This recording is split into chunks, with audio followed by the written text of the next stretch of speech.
Hello, I'm Tim McKernan. This is Scott Rizzuto. Hey. And this program is Stupiracy. Riz, let's talk about bubbles. And I'm not talking about Beverly D'Angelo in European Vacation, and she says to Clark Griswold, "Oh, and all these bubbles." And then there's another gentleman in the bathroom with her, and it's not Clark Bubbles Griswold. the chimp? No, I'm talking about Michael Jackson's friend. Tiny Bubbles? Tiny Bubbles Don Ho. No, bubbles like stock market bubbles. Yes. Stock bubbles, yes. Stock bubbles. Can you think of anything? The great tech bubble. Tech bubble of the late 90s, early 2000s would be an example. Pets.com. Pets.com. The housing market. Yes. The housing in bubble, 2008, yes. The housing bubble. I think there's going to be an education bubble, but it doesn't seem to be happening. As parents of children heading that way, maybe we're counting on it irresponsibly. I don't know. I don't know this new math.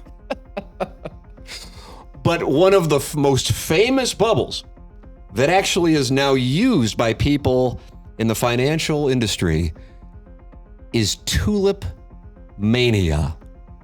Tulip Mania? Mania. As in the flower? That's right. Ah. Tulip Mania. And it stems from an event 400 years ago in the Netherlands. Today's topic on Stupiracy, the financial market crash for the Dutch people that became known as Tulip Mania.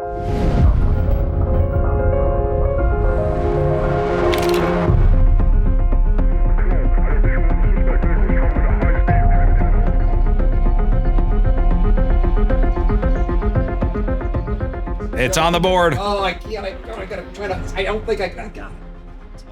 Sports. You're destroying the set.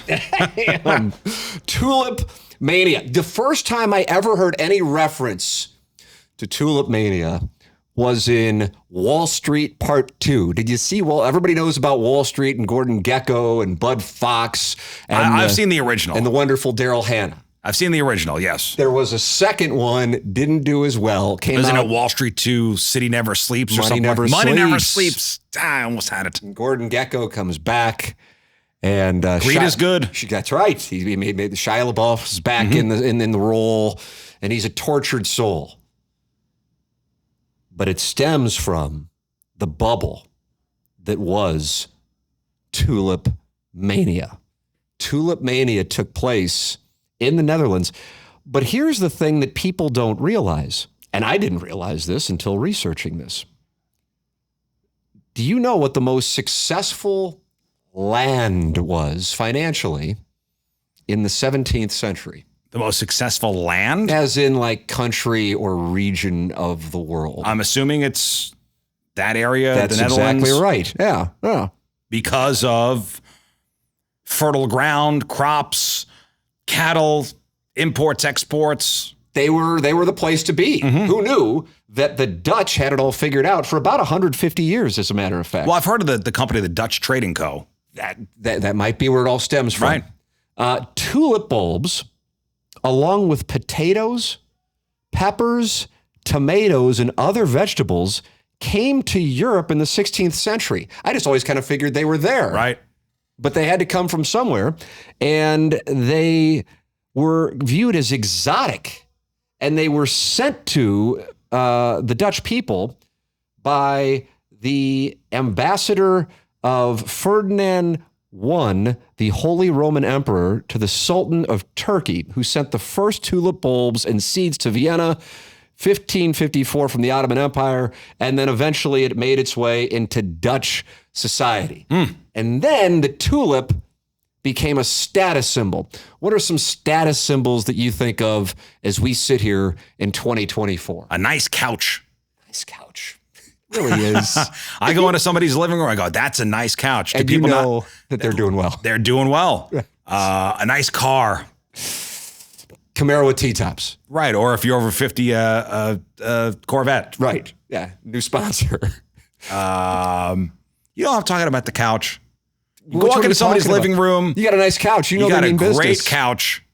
Now this is a company couch. Like this is normal. We don't normally sit on this couch, but we got company over. We got company here. I see what you're saying. Yeah, I know what you're saying. This is a couch that's just for company. Yeah, this is the company couch. I follow you. Yeah, now you're making this. You're making some sense. Sometimes back in the day, there'd be plastic over said couch. I know exactly what you're talking about. So in the status symbol in the Dutch community, it became the tulip in the 17th century. And it got to a point that it was so powerful that the Dutch economy crashed because of Tulip Mania. I'll explain how and why on the other side of the break. This is Stupiracy. Ladies and gentlemen, welcome back to Stupiracy. Today, talking about Tulip Mania. Riz. So tulips, a sign of wealth, status, as a Dutch person. Now, we're talking like tulips like out in front of the house, like a bouquet of like tulips in the house. The term that I keep reading is bulb, tulip bulb. Okay, well, have you ever seen a tulip before it's fully? Yeah, actually, I hadn't thought about it, but now that you bring that up, yes. Yeah, it's a tulip bulb. Yeah. You put in the ground, and it's a very nice plant. It's a lovely come springtime. We're paying cash. We're using Venmo, credit cards, whatever. Currency for the Dutch in the 17th century became tulips. Whoa. Yeah, that's what it was. And it blew up.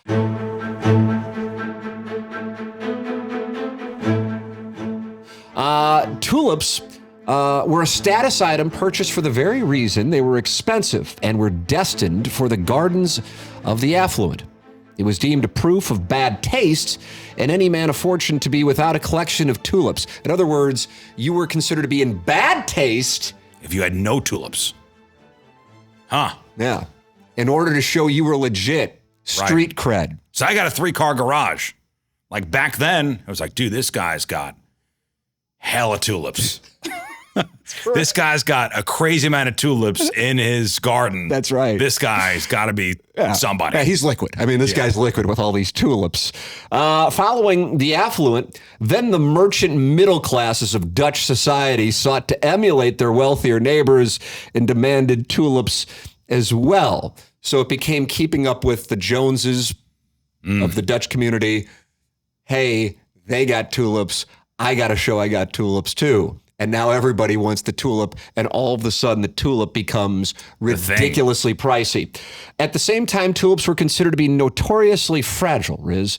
They could scarcely be transplanted or even kept alive without careful cultivation. And in the early 17th century, professional cultivators began to refine techniques to grow and produce the tulips locally, establishing a flourishing business sector that persists to this day. How about that, all these years later? In 1634, Tulip Mania swept through Holland. The obsession to possess tulip bulbs was so great that the ordinary industry of the country was neglected, and the population, even to its lowest dregs, embarked in the tulip trade. A single bulb of tulip cost as much as 4,000 to even 5,500 florins, which I guess was the currency of the Dutch at the time. So if we wait till now you hear money, what this is. Want to fire a guess? Fire a guess. Oh, God. Just anything will do. What, 1 florin? What is 1 florin to the American dollar in 2024? I have no idea. The best of tulips cost more than $750,000 in today's money. 1 tulip. How about this? That's wild. This thing went off.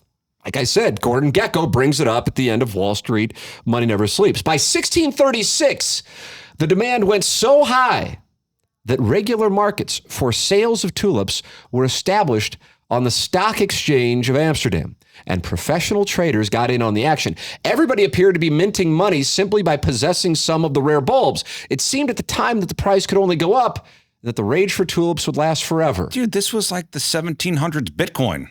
What? That's where I was going. We've had GameStop and we've got crypto. In the 1600s, they had tulips. Wow. They thought it would last forever. People began using margin derivative contracts to buy more tulips than they could afford. However, as quickly as it began, confidence tumbled. Tulip Mania and the Amsterdam market crashed, and so did the Dutch economy. We'll explain how. Whoa. We'll explain why on the other side of the break. This is Stupiracy.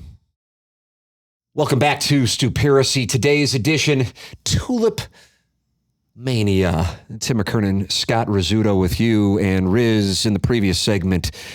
We just learned that in 17th century Amsterdam, tulips were going for the equivalent of $750,000 in 2024. Dude, I can get you right now.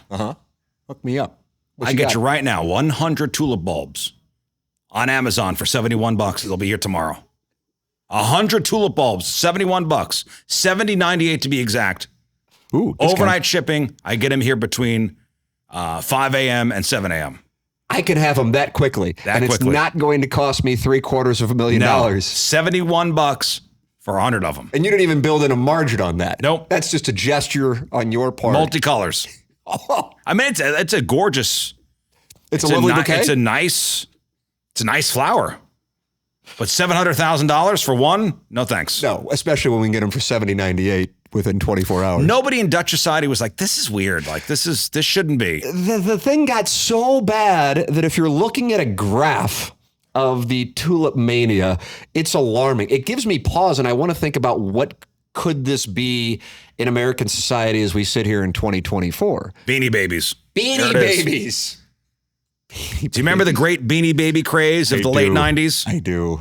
I have to say, this isn't after the fact. When that was going on, I was a little uncomfortable with it. I wasn't financially astute, but I thought, I don't understand why Beanie Babies are becoming, in a little quarter of our society, currency.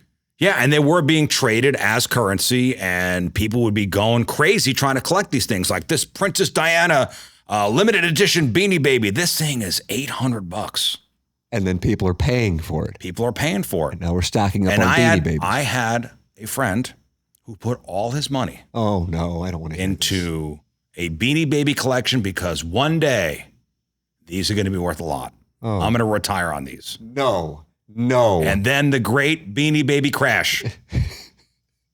And we all know where we were when it happened. And now they're dog toys. So this guy really invested in Beanie Babies? He pushed all in. All in on the Beanie Babies. Oh, my Him and goodness. his girlfriend. Oh, no. He brought somebody else in. Oh, yeah. They're not still together. It was her idea. And they are still together. Oh, well. Hope they're fans of the program. By February 1637, prices began to fall, and they never looked back. The sharp decline was driven by the fact that people initially purchased bulbs on credit, hoping to repay when they sold their bulbs for a profit. Beanie Babies, bulbs. This is hitting your buddy and his girlfriend. That's never good. So I'm going to pay you tomorrow for a bulb today. That's correct. I'm going to sell this bulb at a higher price and pay you back. I'll pay you back. I'll be made whole. You'll be made whole. I got a little margin on this deal because I'm the drug mule of the tulip community. Yes, that's correct. It's not going to work. It didn't work.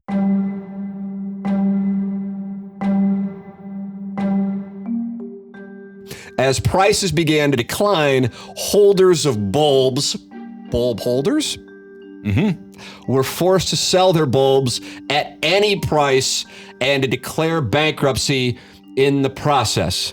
By 1638, tulip bulb prices were back to normal.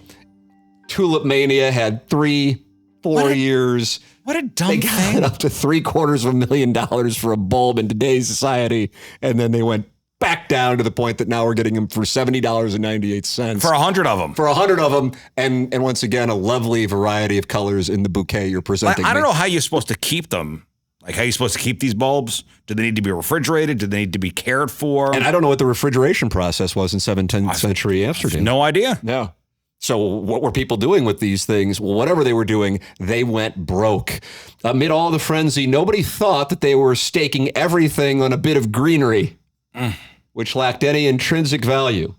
Dealers refused to honor contracts, prices crashed, and people were left holding a lot of beautiful flowers that nobody wanted. Though the Dutch economy did not collapse, individuals who speculated and participated in the buying and trading became impoverished overnight. Are these plants that come back every year? I believe you can grow them. Or is it like once we get them one season and then we're going to replant? I think so they could be beautiful for a while. They're just tough to handle, but then they become worth $750,000 man. or $70.98 for 100 of a delightful bouquet. Now, when there is a bubble in the industry, the financial sector, people will use the term Tulip Mania. If you ever hear that term, this is where it came from. This is where it came from. For the record, in the case of the Dutch, some have said that it was only a few people who experienced this crash, whereas others are adamant it actually crashed the Dutch economy and played a role in the Dutch going from one of the most wealthy nations or lands at the time to a crash. One historian wrote, many individuals suddenly became rich. A golden bait hung temptingly out before the people. And one after the other, they rushed to the tulip marts like flies around a honeypot. Everyone imagined that the passion for tulips would last forever and that the wealthy from every part of the world would send to Holland and pay whatever prices were asked for them. The riches of Europe would be concentrated on the shores of the Zuiderzee. Man, as you're saying this, I'm thinking of my buddy back in Beanie Babies. In 1996. Was he on the Zuiderzee? I don't know, but he was in South Jersey. That's the Zuiderzee. And, man, just trying to collect these things. Did he try to rope you into this? No.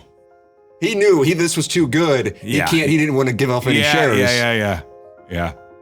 He may have offered it. Maybe I politely declined. I'd like to think that he offered, like, hey, you want in on this? And I was smart enough to go. Would you like a piece of the Beanie Babies? And you said, you know what? I'm good. I'm good. That's for you and the girl. It's for you and the girl. Poverty banished from the favored clime of Holland. Nobles, citizens, farmers, mechanics, seamen, footmen, maidservants, even chimney sweeps, and old clotheswomen dabbled in tulips. And they all crashed in the 17th century because they were paying for Tulip Mania. Be careful, whether it be your buddy in South Jersey with the Beanie Babies, GameStop, crypto. If it's too good to be true. Probably is. It probably is. Ladies and gentlemen, you have been now educated on Stupiracy with Tulip Mania.